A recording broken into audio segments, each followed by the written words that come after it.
starting task, we are told to update our command interpreter to retrieve an instance based on its ID.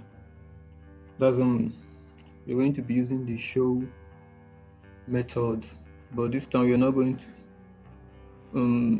say show user and then followed by the ID. So this time the usage is going to be user.show and then followed by the ID. For us to be able to do this is actually, you just have to do a tiny modification. Since in our show method we've already handled a case where the command would be something like show user then followed by ID, say 12w241. So what we have to do here is we're going to come to the default method and make small changes to it.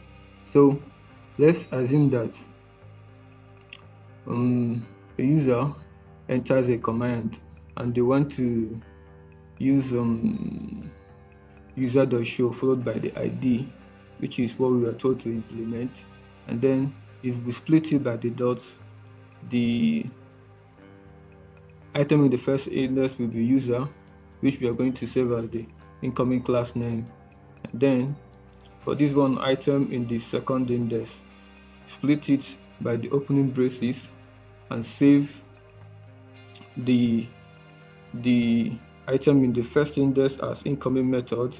Now the item in the second index, this is what we are left with, the ID and then the closing brace. So what we are going to do here is we are going to create another variable. We are going to call it incoming extra arg. So what we are going to do this one is we are going to split this part that we are left with, which is of commands at index 1. So what we're going to do is we're going to say command 1 dot split, and we are going to split it by the closing brace. This way, if we split it by the closing brace, what we are going to be left with is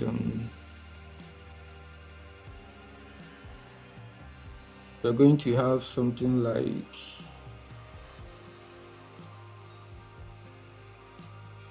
we're going to have this, the ID. That's what we are going to have.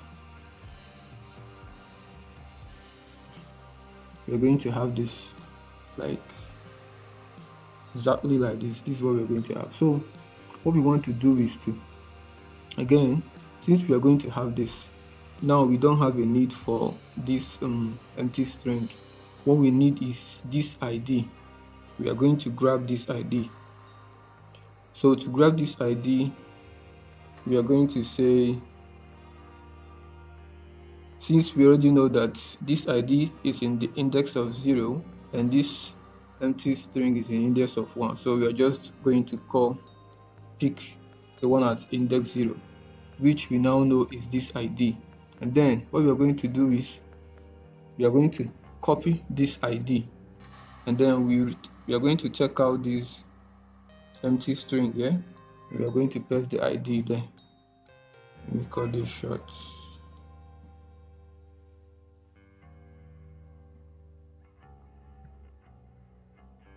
So what we're doing here is, because when we are calling the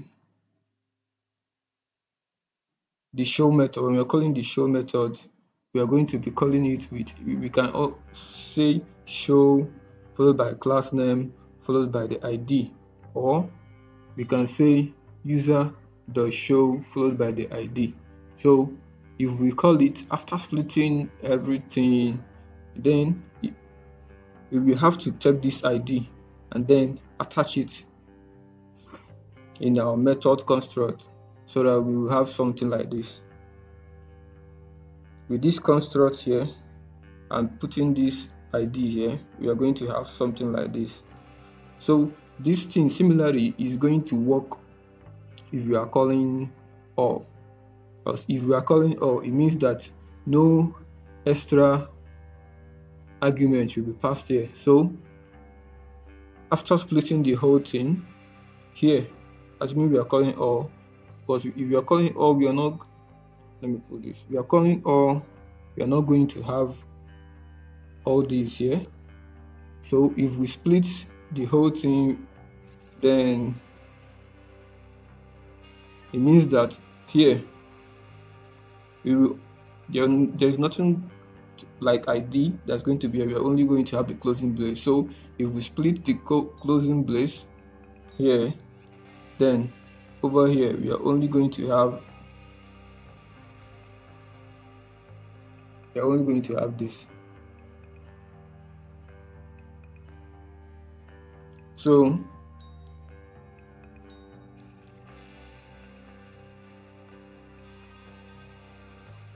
that way, if we still pass it here, it's still going to work.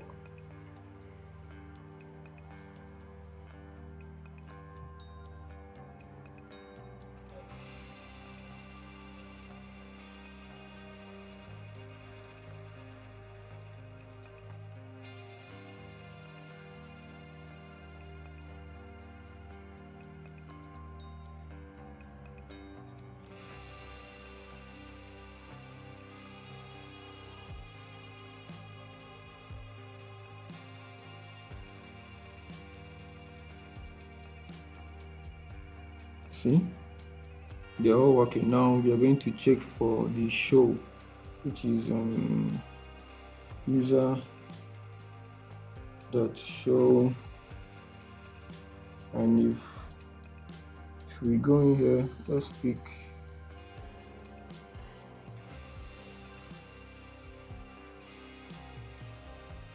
see, now we see that it's working. So that is it for this task. I hope I explained it clearly. So similarly, for the 14th one, we have to update the destroy method of our console.py to be able to destroy an instance based on its ID. By this usage, we say class name.destroy followed by the ID. That is user.destroy then followed by the ID. So the thing is, we don't have to do anything for this one because the logic, this same logic in the default, thanks for this default, is going to handle the same if we use it in the same format. That is, if we say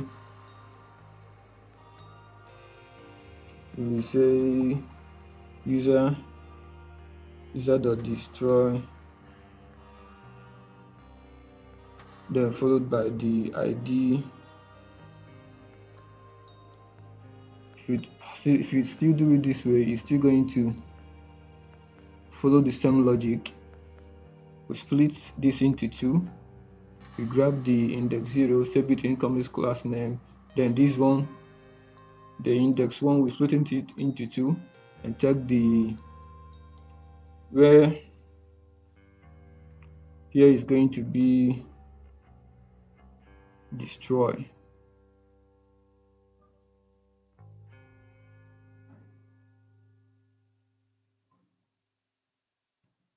Of course, there should be an ID here,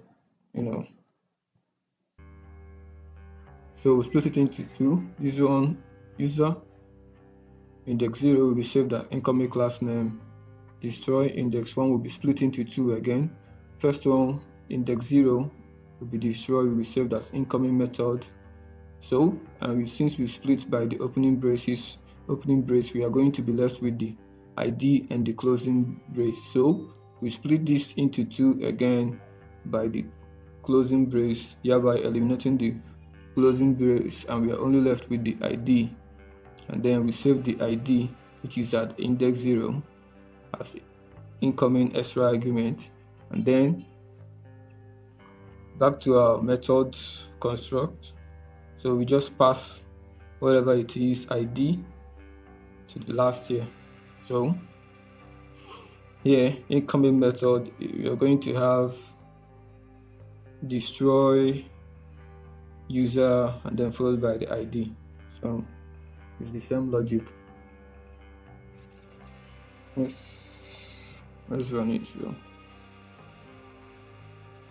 So first I will say user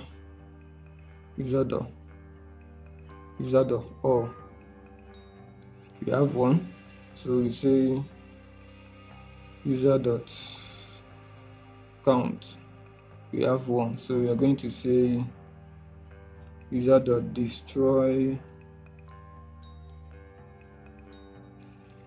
Then we copy this ID,